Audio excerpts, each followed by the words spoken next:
No, we way. She's not happy. Has she gone? She has gone. She's sleeping.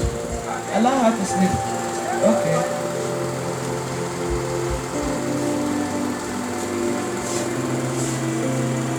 Someone came. Even though there's no food at all. Huh? No food at all.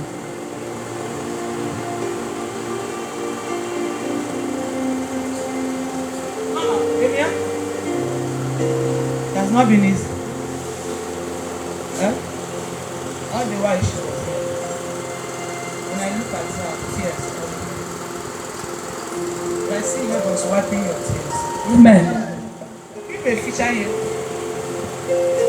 care department in Anambra, a church in Aga, Assemblies of God. Join and then if you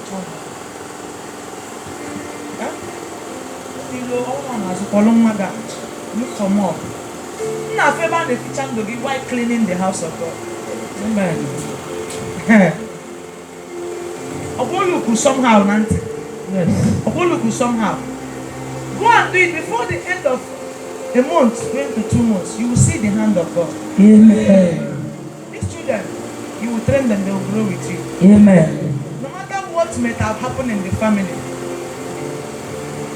God there. Amen. God there. Amen.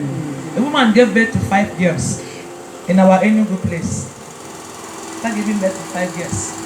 They are wishing na woman ya mulo ha. Mama has a papa.